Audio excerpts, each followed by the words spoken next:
Whoa. I mean, whoa. Greetings, true believers. I don't even know where to begin. This is massive, massive, massive, massive, massive. Uh, you know, I've never covered an investor meeting or anything of that nature, so this is very new for me. It is huge. And this is only a portion, right? So Disney, let me just, uh, you know, Disney had their investor meeting yesterday, and I forgot what they called it. What did they call it? Investor Day, and it was huge. It was huge. I didn't think that it was going to be this massive because when the Twitter, I just I just kind of plugged myself into the Twitter storm that is the fandom menace, and it was great scoops, great people, great teams out there. Shout outs to all of them: Marvelous Realm, Lightcast, Rickman, RPK, Den of Nerds, Taskmaster, all these guys, all these folks, guys and gals alike, they were amazing, and they, up to the minute, they had it. So check out my Twitter if you want to see their Twitter. No, but but so in reality, what's happened is that I'm gonna have to break this down into a Marvel video and a Star Wars video because they're the information, the amount of information they broke is just so many projects over the course of the next 3 years. They've got it that far planned out that I have to break it down into videos. It took me a little bit afterward last night and the rest of this morning to kind of consolidate the information and get it to where I feel like it's concise enough to make a video. It's just like, it's overwhelming. And just when HBO Max thought they were safe, right? AT&T thought they were safe with making HBO Max their vector by which they were going to have all of Warner Brothers movies come out. That's not working. Especially with the quality of movies that are going to be coming out, as far as like comic book fictional, fanciful movies that sort of like, Wonder Woman 1984, Aquaman 2, Dune. They got some hits in there. I don't know if they're on this level, especially given that Marvel and Star Wars are already established IPs and Disney Plus is well ahead of the game. And that's the thing. Everyone saw HBO Max's announcement for the 17 movies, and they were like, wow, Disney's not going to do anything? What's happening? And it's like, no. Just wait. Just you wait. And this is why. So what we're going to do is, this is 25 projects, right? 5 up, 5 down. 25 projects. Movies, specials, and TV shows, both animated and live action, over the course of the next 3 years. And this is just Marvel. This is the Star Wars slate. Although the Children of Blood and Bone is a book adaptation. Wander Darkly is a movie that just came out. You didn't see that. And Indiana Jones is Indiana Jones, and Willow is Willow. But the rest of these are all the Star Wars projects, and Mandalorian's already out. And so yeah, that's another video. But what I'd like to do is I'm going to break this down by first projects that either they have like a tentative date and maybe not so much information, or no information at all. And also I just want to get like I feel like for me at least, one of the most important things going into it, I wanted to know about our fallen king, and we'll lead off with that. Black Panther 2. Marvel reveals Chadwick Boseman won't be recast. Now, we figured this would be the case because it would be dumb for them to do that, to make that move. It would be very much disliked, panned all around, and I think it would just be in poor taste, quite frankly. There's no reason to replace. Usually when you replace you replace the actor of a lead role rather than just get rid of the role, it doesn't end up well, especially one this notable. And I don't know, I'm trying to think, other than the upcoming Cassie recasting, I don't know if they've ever recasted anyone. I feel like they might have, but very seldom does the MCU do that. So let's read. After Chadwick Boseman's passing, the status of his Marvel Cinematic Universe character has been in question. Not really. Speculation on how Marvel Studios will handle the future of T'Challa has made its way around the internet for months, but Feige reaffirmed the status of Wakanda's king at Disney's Investor Day. Kevin Feige confirmed that the role of T'Challa will not be recast in Black Panther 2. I wanted to acknowledge the devastating loss of a dear friend and member of the Marvel Studios family. I'd play the clip, but I'm fearful of copyright strike. I've already had to deal with that. Chadwick Boseman was an immensely talented actor and an inspirational individual who affected all of our lives professionally and personally. His portrayal of T'Challa, the Black Panther, is iconic and transcends iteration of the character in any other medium from Marvel's past. To honor the legacy that Chad helped us build through his portrayal of the King of Wakanda, we want to continue to explore the world of Wakanda and all of the rich and varied characters introduced in the film. That's when it came up. Black Panther 2 will hit theaters July 8th, 2022. By 2022, we'll probably have theaters open, but just the theater atmosphere will be gone. But that's for another video. So,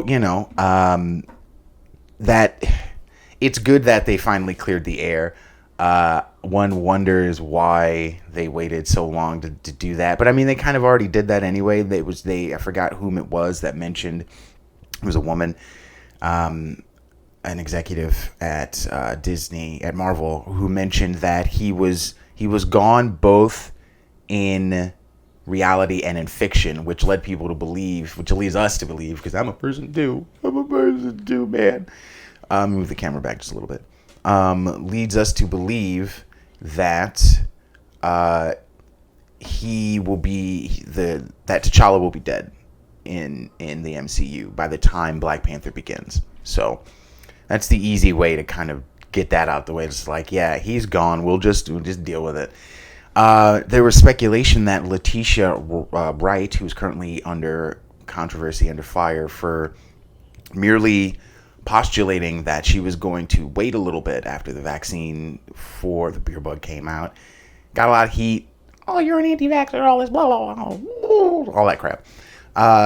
Before all that jumped off, she was rumored to possibly be replacing him because she does become the Black Panther briefly in the comic books, if I recall. That said, we'll move on to... Oh, right, and this is what I was talking about, Letitia Wright. The current state of Black Panther 2 is unknown, and this is back in December the 4th, so it was like a week ago.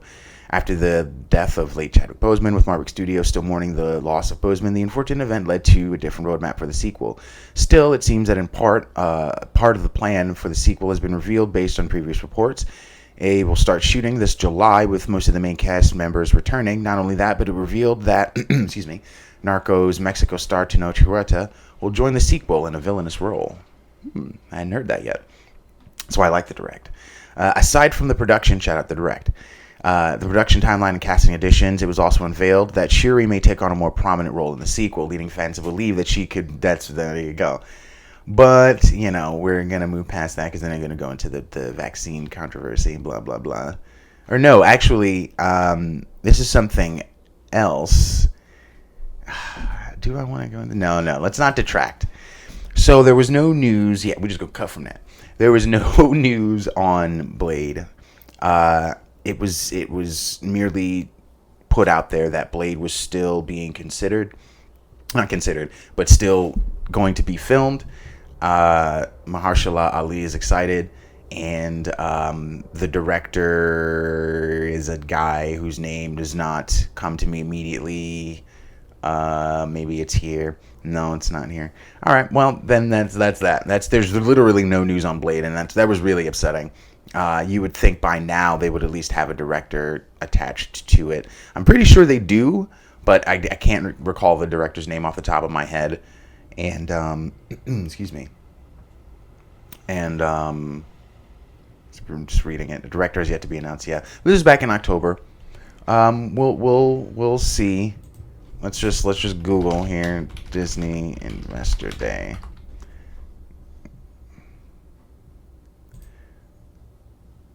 Right. So, he says Blade reboot starring Mahershala Ali is coming together, and more updates are coming very soon. That's right. That's right. That's all he said. It was like 10 seconds on the tail end, and yeah. So I'm very unfortunate.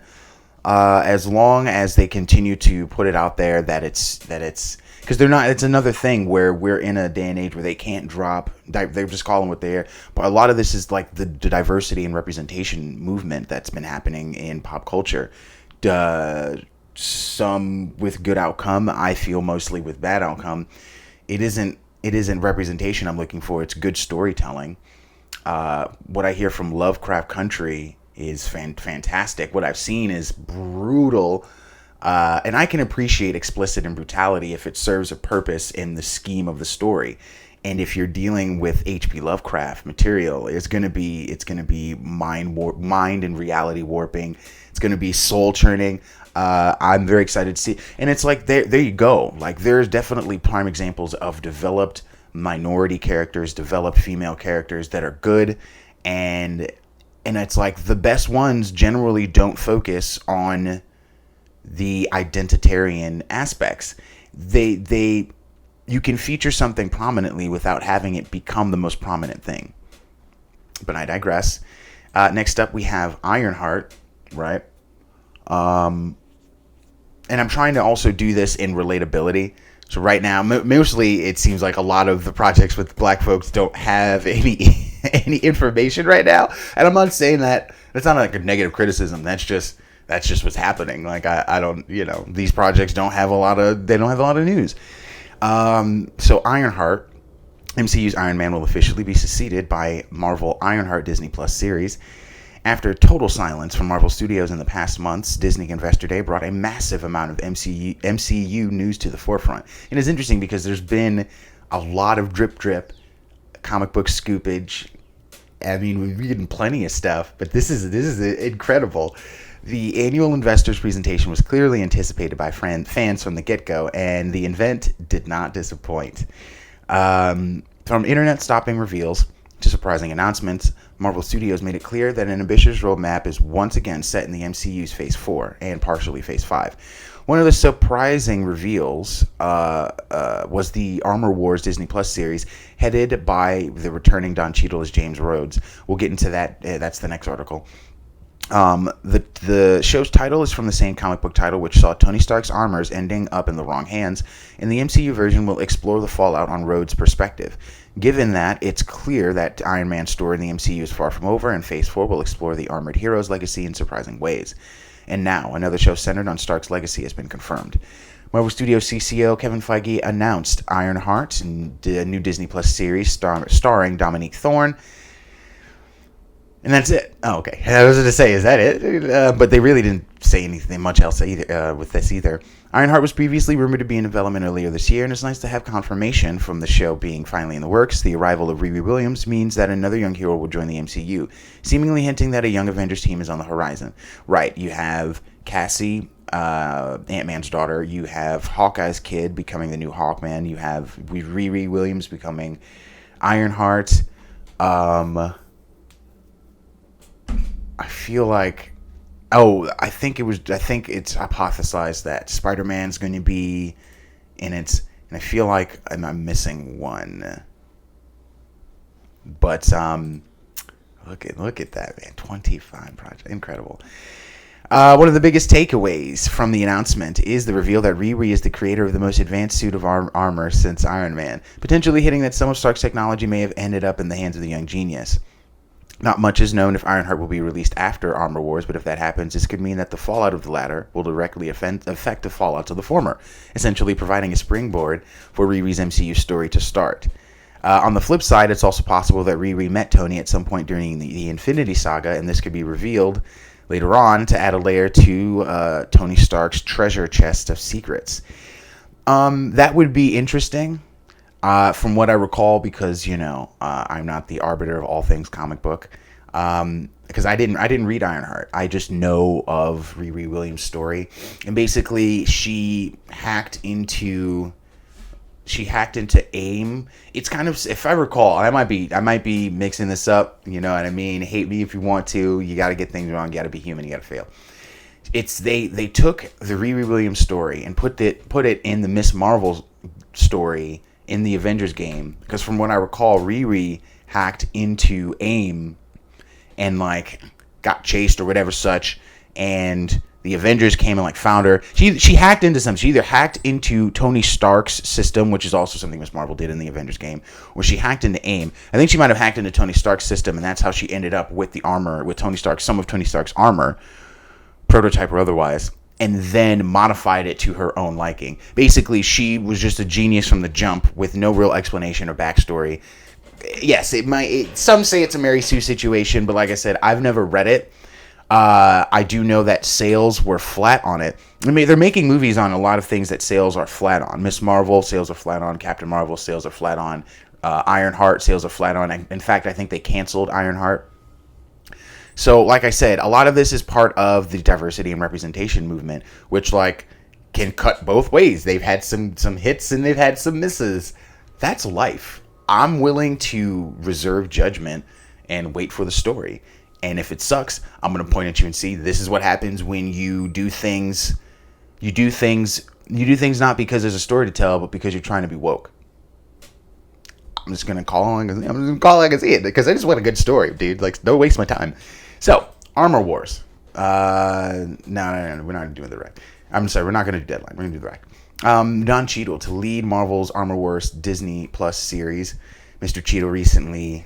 Nah, we're not going to do that either. I was thinking about Letitia Wright, and there's a thing between he and her on Twitter. I'm not going to do that. I'm going to try to keep this on a lighter note. Disney Plus will no doubt refine the future of the Marvel Cinematic Universe due to the sheer amount of shows that will be released in the next few years. It really... They are going to dominate not only like refined and cohesive cinematic universes as they have already have. They're pretty much the only ones that are able to do it correctly. But they're going to win the streaming wars as of this moment. And it's like, with at least the next year's slate, and that's the thing. Marvel fans and people who are fans, who are like subscribers to Disney Plus, they'll wait for material. They've been hanging on to Disney Plus purely for pretty much on The Mandalorian alone, and like just repeat watches of the MCU. HBO's got nothing like that. They've got nothing like that. Nothing. WandaVision is set to get the ball rolling this January, which will be followed by a string of projects, which will include the likes of The Falcon and the Winter Soldier and Loki. And we'll get to the projects that actually have dates and information. That's what I'm saying. That's the latter half of this video. Marvel Studios is known for taking a chance with unexpected characters over the years, and this was established by RDJ's Iron Man back in 2008. Given Disney Plus's arrival, it's fitting that the streaming service will serve as another platform that will introduce the audience to new characters through long-form storytelling, further expanding the history and backstory of the heroes. Looking ahead, there will be more shows on the horizon. Kevin Feige confirmed that Armor Wars will soon arrive, and it will star Don Cheadle's James Rhodes. This means, based on the reveal, that Tony Stark's legacy will write Don blah blah blah. Don Cheadle is pretty exciting. Previous comments about the end of his Marvel contract. Given that, Cheadle's inclusion in Armor Wars will mark his 6th appearance as War Machine. It's fitting that Cheadle will to be the main character to handle Stark's unfinished business. On top of that, this also presents an opportunity for Armor Wars to include other Iron Man characters such as Pepper Potts, Morgan Stark, and they could eventually help Cheadle's mission. That'd be cool to see Morgan Stark. I was saddened to not see her as an adult. I thought that deleted scene between her and Tony in the soul realm, as it were, was really heartfelt. Yeah, and that's Armor Wars. Next, we have Secret Invasion. Samuel L. Jackson as Nick Fury, and Ben Mendelsohn as Talos. Feige's got some weird pronunciations in the presentation too. Shang-Chi. I mean, it might be how it's pronounced, but everybody's been saying Shang as long as I've been alive. Anyway, the Disney investors meeting is in full swing with breaking news coming from every angle of the entertainment mogul. Among other announced plans in their Hulu and ESPN divisions, the studio announced that both the Marvel Cinematic Universe and Star Wars universe are receiving 10 new Disney Plus shows each, with a total of 20 new shows arriving in the next few years. They mean 25. They're definitely yeah. But where was I? Here we go. No, yes. So Secret Invasion didn't have a lot of news either. That's why we're getting into it. But blah blah blah. They're talking about other stuff. Here we go. So Marvel is about to expand monumentally with their new Disney Plus slate, and this new group of shows is about to blow the roof off the MCU with the latest announcements at the investors meeting. So much about not Secret Invasion. Even considering the vast wealth of new characters, yada yada yada, as well as the continuing stories for MCU mainstays, this is potentially one of the most massive projects in the MCU's storied history. Fans have been fantasizing about potential live-action Secret Invasion story for years, especially after Captain Marvel gave more depth to the Kree-Skrull War. At the end, they had the sword base in space being constructed. Nick Fury was on it. And it now opens up so many possibilities on what's coming in the future. Secret Invasion will put everything MCU fans know and love into question, with the chance there may be that many of the classic characters could be realized as imposters. It will also be interesting to find out how exactly this will fit into the MCU canon, considering the Kree's friendly relationship with Carol Danvers. But this series has the chance to throw the MCU completely off its axis in a very short amount of time. With the fact that Samuel Jackson and Ben Mendelsohn will return to the MCU as Nick Fury and Talos, respectively, the series is also set to be an incredible adventure ripe with conflict. They were last seen in Far From Home helping Peter Parker with his mission. So, this is just like nothing. And it could really go multiple ways. And some theorize that Battle World, with Doctor Doom, is upcoming later on. And that the Young Avengers are gonna have to take on Battle. There are really a lot of possibilities here, but there's nothing on Secret Invasion. It's just that it's happening. So, moving along, Guardians of the Galaxy. They're getting Guardians of the Galaxy 3, but just as well, they are also getting a I Am Groot little miniseries. And holiday special. I forgot about this. It's three things. It's the movie, the holiday special, as well as this little mini series for I Am Groot. Ignore that. MCU's Guardian of the Galaxy holiday special. James Gunn returning for Disney Plus installment. It was heartbreaking when news first broke of James Gunn being fired as the director of Guardians of the Galaxy 3. Unbeknownst to fans, however, Gunn had actually been hired back on as director 5 months before the official announcement in March 2019. Despite the long delay in production and reshuffling of movies for Marvel Studios, James Gunn maintains that his script for the threequel has changed little. With Disney Plus planning to expand massively in the next few years, it shouldn't be a surprise that one of the most successful franchises, one that even spawned its own cartoon show, would branch out into original content for the streaming service. However, it isn't just one, but two original projects launching for the service. Kevin Feige announced that before the release of Guardians of the Galaxy 3, a special exclusively for Disney Plus will be released called the Guardians of the Galaxy Holiday Special. I can only imagine the kind of rejectified nonsense that's going to go on. On top of this special, the Guardians of the Galaxy franchise will expand further with a new original series of shorts for Disney Plus starring Groot, called, of course, I Am Groot, where he will be saying, I am Groot, throughout the entire series. I hope they don't cap it off with him saying something other than I am Groot. That would be highly irritating. I don't think I could stand that, honestly. No. Yeah, so James Gunn actually took to Twitter to comment on the announcement of the special, saying that it is one of my favorite stories ever, which I have bugged Kevin Feige endlessly about over the years. Also, Gunn heavily implied that this will be inspired by the universally derided Star Wars holiday special. I knew it. just by the naming and the fact that it's the I knew it. Which Gunn said he loved unironically as a child. Even seeing this here makes me laugh. One of my favorite stories ever, which I have bugged Kevin Feige endlessly about over the years. I can't believe we're actually doing this, and yes, I unironically loved the Star Wars Holiday Special as a kid. Why does that not surprise me at all? But you want that kind of quirky, so that'll be good. That'll be interesting. Let's see what's next. All right, Aquaman, Ant-Man 3. Why is it called Quantumania? What? The names just keep getting worse and worse. Thor, Love and Thunder. I don't know. Maybe I'm too picky. Maybe that's just me. I don't know. The Disney investors meeting did its job and then some, hyping up everything from Walt Disney Studios over the next few years, with Marvel Studios coming as the grand finale. Kevin Feige gave more information than ever before, with 4 new trailers, official casting announcements, new project confirmations, and so much more.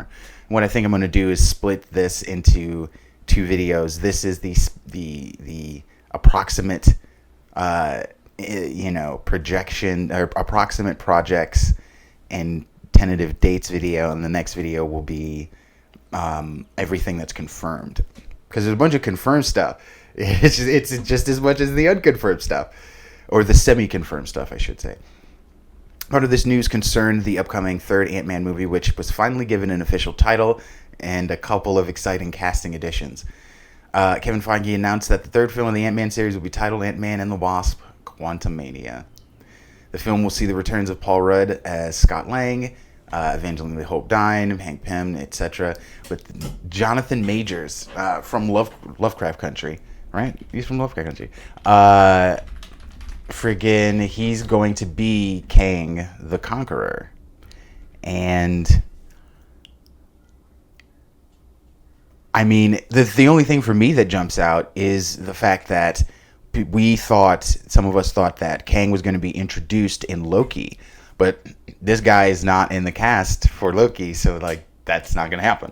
And it's just like, well,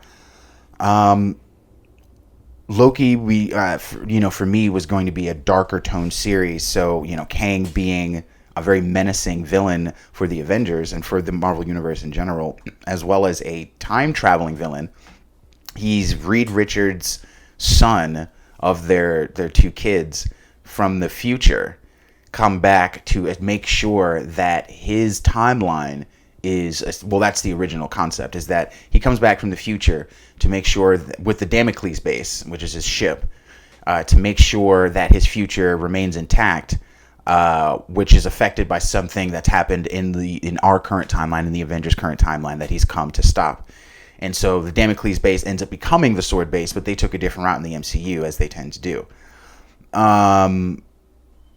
Yeah, let's do it. Let's get it. Ant-Man served pretty much as a linchpin for how Endgame and the Marvel Universe was able to tie up Phase 3. And, it'll be... They, for such a goofy movie, like a goofy toned movie, the first one, the next 2 ended up being very much like important to the cinematic universe, and it's weird how they chose Ant-Man as the vehicle for that. Moon Knight also got some shout out, but there was no date. We know Oscar Isaac is leading, and he just mentioned it's going to be about the multiple personalities of Moon Knight, and the Egyptian iconography is going to be an important backdrop, and that's about it.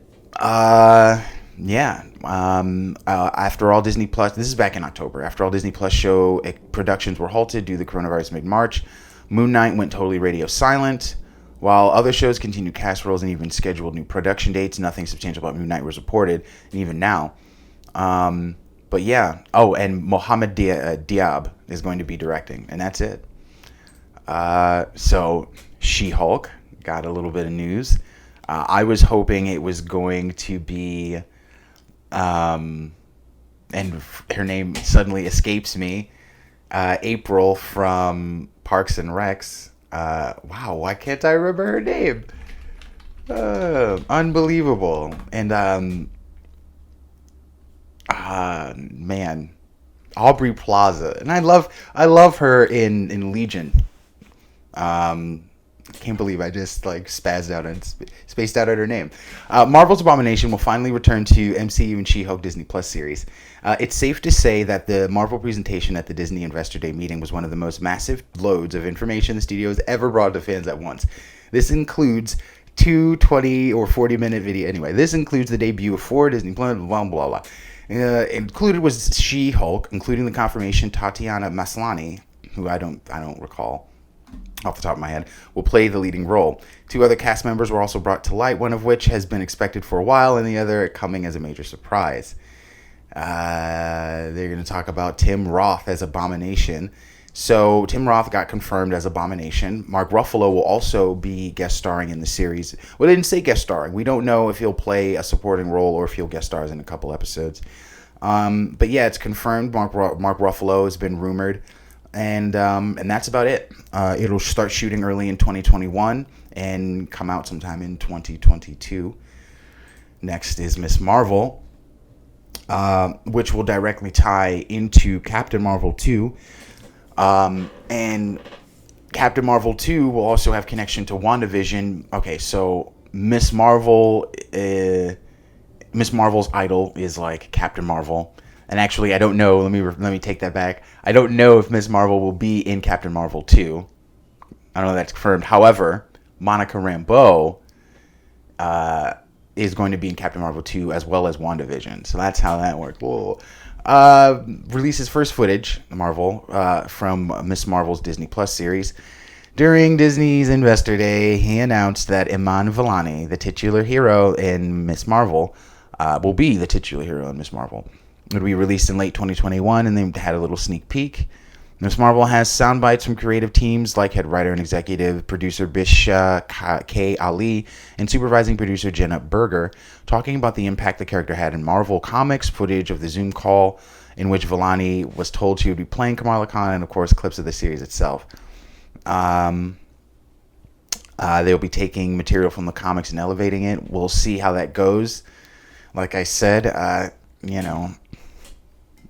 sales are flat, but I liked the character's depiction in the Avengers. We'll see. Like, I just reserve judgment, Tom Hiddleston's Loki Disney Plus show receives trailer and new release date. There's no real news here. They said they'll need 4 to 5 weeks for how much longer they need in order to wrap filming for it. But as far as anything that we didn't already know, nothing that was really revealed. In the trailer, there is a character that I do not recognize at all whatsoever. And that's the thing is that it's those little tidbits that either don't get revealed or don't come out in the drip or are totally changed. And so that'll be interesting to kind of do a deep dive into. But, I'm trying to make this more concise. We're almost done. The What If trailer came out. It looks fantastic. The Walt Disney Company Investors Day. The very first trailer for What If. In only 1 minute and 55 seconds of the new footage, the trailer teased one of the most exciting new projects coming to the MCU. Scenes teased from the show's original announcement, such as Peggy Carter becoming Captain Britain, zombie Captain America, were shown off, and much more than you could have expected. Yondu is seen talking to a young T'Challa after taking him in a spaceship, while older T'Challa does appear to be played by the late Chadwick Boseman in his final MCU project. Nick Fury takes center stage along with Jeffrey Wright's Watcher narrating the entire way through, and nearly every single major character from the MCU's past will be utilized in the franchise's first ever animated series.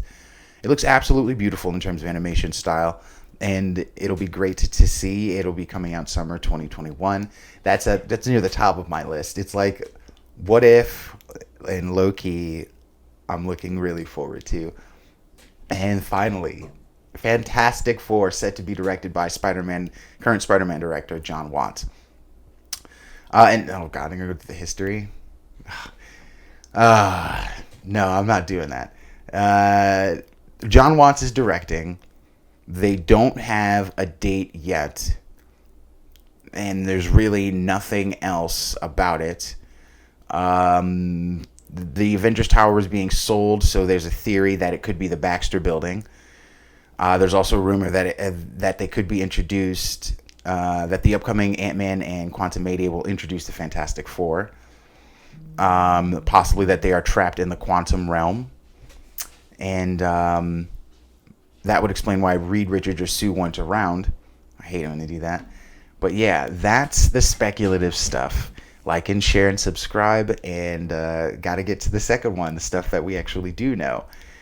Take care and be well to each other.